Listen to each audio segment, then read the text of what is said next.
It's a big no for me, ang idea ni Mom na si Bianca na lang kukunin bilang magiging commercial model ng airline company namin. Ayoko.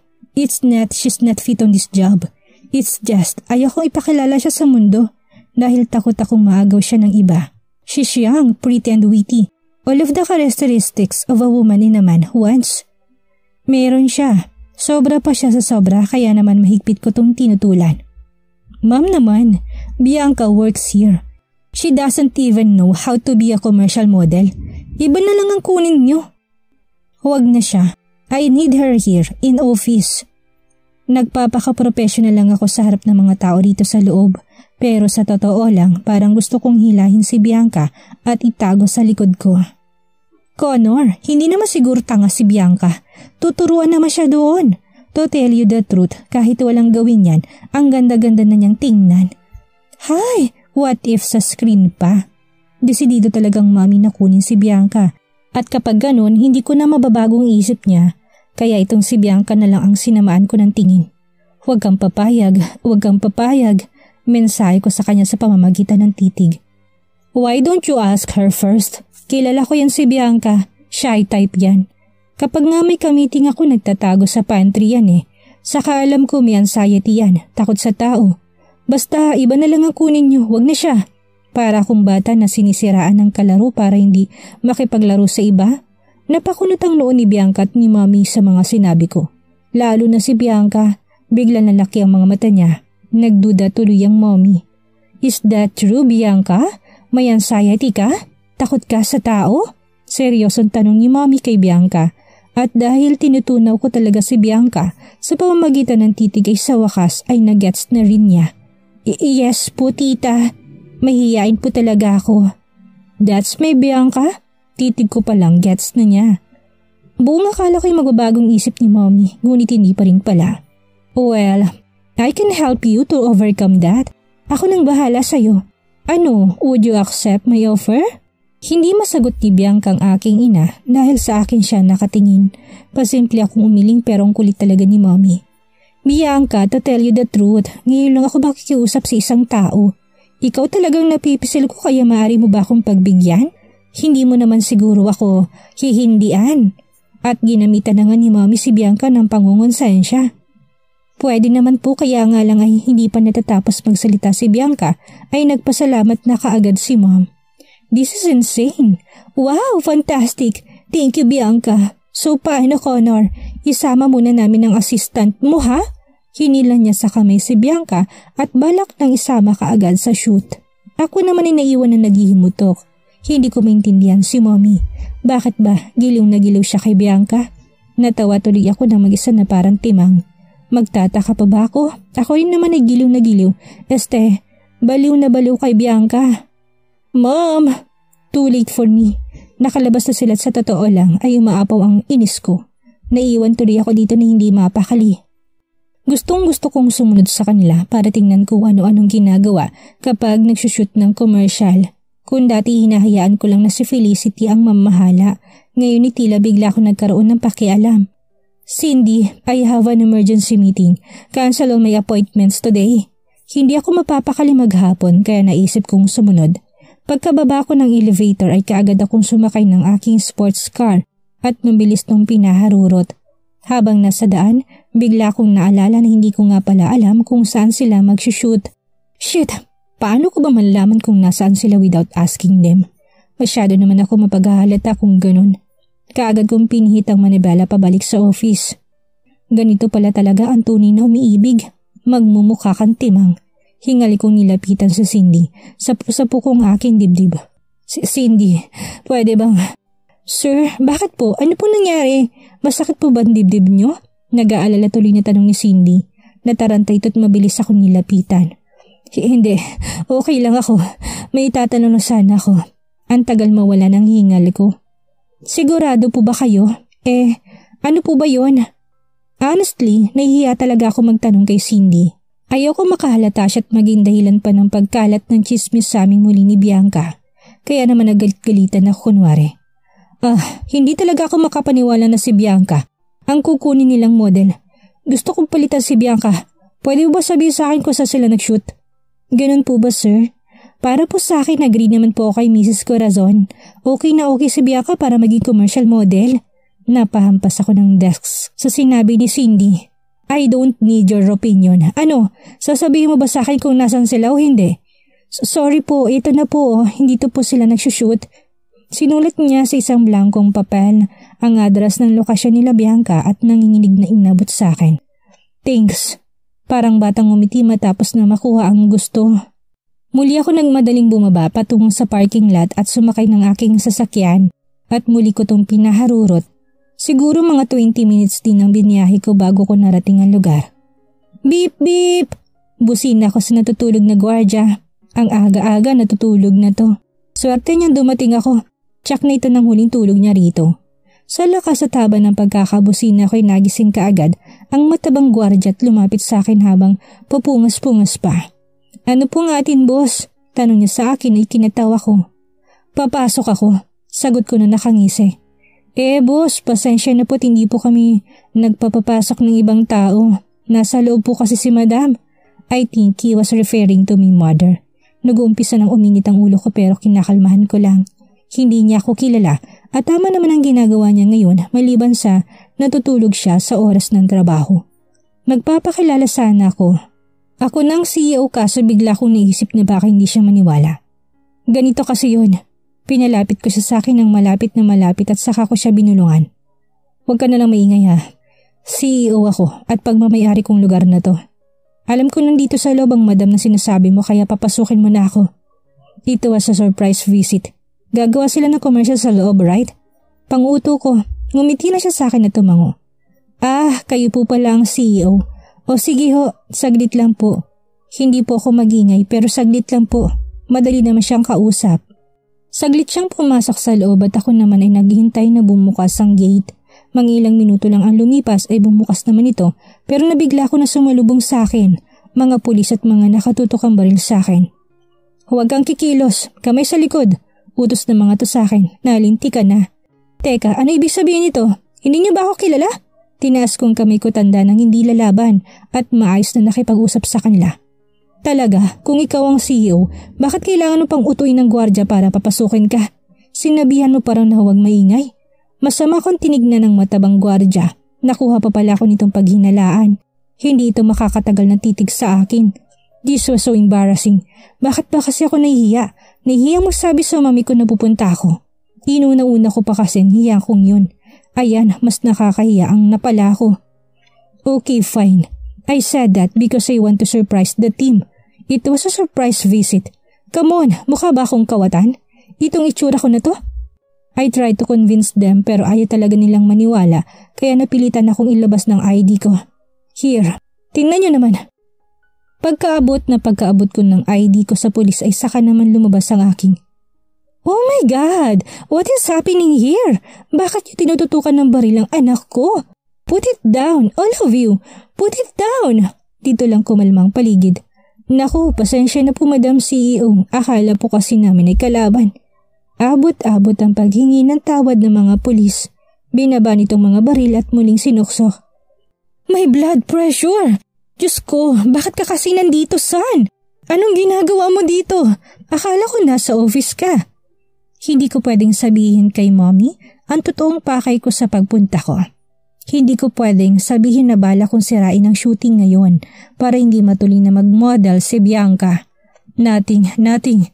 Napipi ako dahil sa kahihiyan na sinapit ko. Hindi ko na hinarap si mommy at bumalik na lang ako sa kotse ko at nagmamadaling kumaripas ng alis. What a shame. Nagpatong-patong ang inis ko ngayon. Ang bad trip ko tuloy ay dala ko hanggang opisina. Nakikita kong tawag ng tawag si mommy sa akin sa phone pero hindi ko siya sinasagot hanggang nagpadala na lang siya ng text. I know son, I know the reason why you came. It's because of Bianca, right? Ayaw mo maging model siya ng airline company natin dahil natatakot ka na baka mahati ang atensyon niya at oras sa'yo. Son, trust me. I know what I am doing.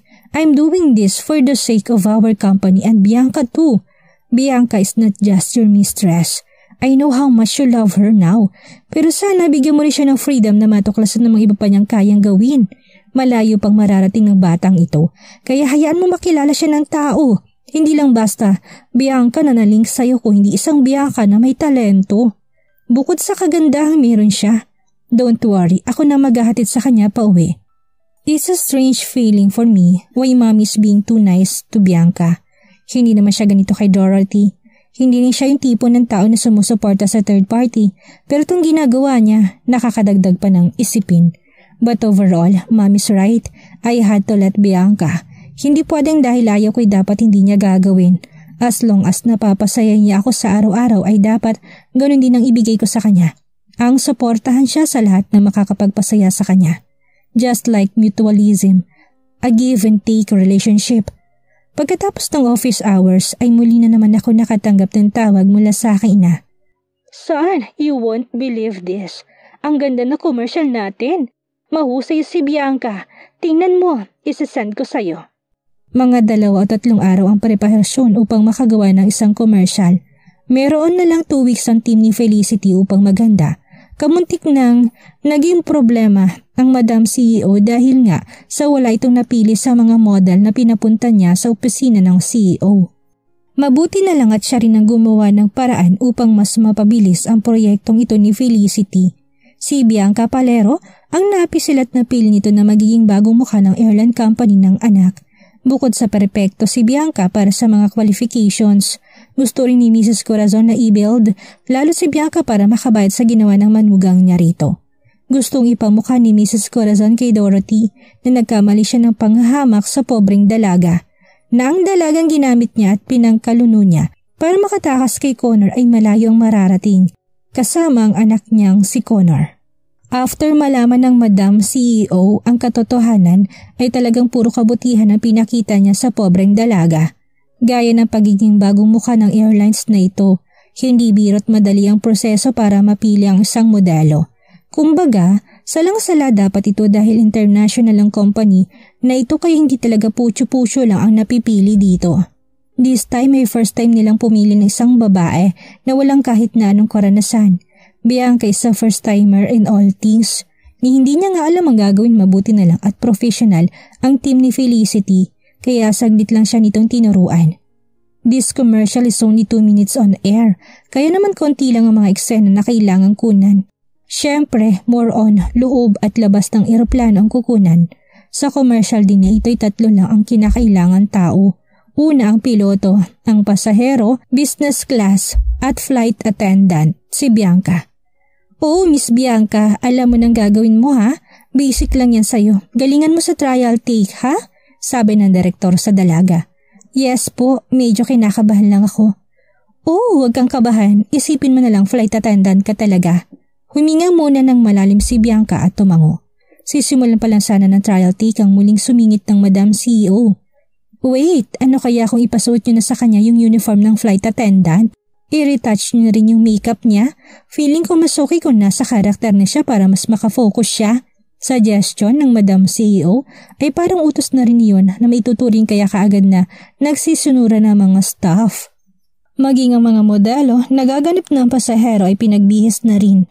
Ang eksena, nakasakay sa isang business flight ang isang businessman. Habang nasa himpapawid ay isasagawa ni Bianca ang pre-flight briefing o safety precaution sa loob ng eroplano. At pagkatapos naman ay lalapitan ng flight attendant ang nasabing pasahero at i-assist ito at bibigyan ng kape. The pre-flight safety demonstration, also known as a pre-flight briefing, in-flight safety demonstration, safety instructions, or simply the safety video, is a detailed explanation given before takeoff to airline passengers about the safety features of a commercial aircraft. Everybody do their job professionally, including Bianca. Pinapalagay niya talaga sa sarili niya na isa siyang flight attendant at mukhang totoong-totoo naman talaga. Her height and beauty fits to this job. In 3, 2, 1, action! A journey to a inner greatness. Ipinakita sa kamera ang piloto at ang mga kasama nitong nagpapatakbo ng eroplano. Ladies and gentlemen, welcome aboard Flight 2023, non-stop service to inner greatness. Before we embark on this uplifting journey, we have some safety guidelines we'd like to share with you. Dito'y naglalakad ng flight attendant at isa-isang binati ng ngiting mga pasahero. Please secure that your positive mindset will securely fasten during this all time of this flight. Dito na tumayo si Bianca sa flight attendant sa gitna. To fasten, insert the happiness end to the buckle of positive affirmation, making sure it fits snugly to your potential. Dito tinuro ng flight attendant ko paano gamitin ang seatbelt sa eroplano. For takeoff, ensure your mindset is in fully optimistic position. Make sure to stow away all the negative baggages beneath rear seats in front of you or in overhead compartments of you. Dito naman ay ang pasaherong kinukuhaan. Remember, carry-on passenism is strictly prohibited in this journey. In case of a sudden drop of self-esteem, mask of gratitude will drop from the compartments above you. Dito naman ulit pinakita si Bianca. Securely fit the mask over your nose and mouth. Take a deep breath and remind yourself of all the things you are grateful for. Once you feel rejuvenated, you may assist others. There are no emergency exits on this plane. Not on the left, nor on the right. However, there are many people to connect with. Please take a moment now to locate the one closest to you, keeping in mind that they may be behind you. Dito na naglakad ang flight attendant na si Bianca at nagumpisa ng mag-assist ng kailangang mga pasahero. Your life best of resilience is located beneath your heart. In the event of turbulent time, open it up, tie the straps and inflate by blowing to the tubes of perseverance. Remember, it's not avoiding the turbulence, but how you ride through it. Dito na inabot ni Bianca ang kapeng hinihingi ng pasahero. And cut! Bravo! Bravo Bianca! Bravo! Purig ng direktor kay Bianca at sa mga kasama nito. Madam CEO, parang hindi na po pang trial tiko, parang pwede nang i-release. Pinanood nito kay Mrs. Corazon na nasabing kinalabasan ng commercial. Hindi pa man ito na i-edit ay napakaganda at pulido na. Yes, you are right. And I am right by choosing Bianca. Ano pang hinihintay nyo?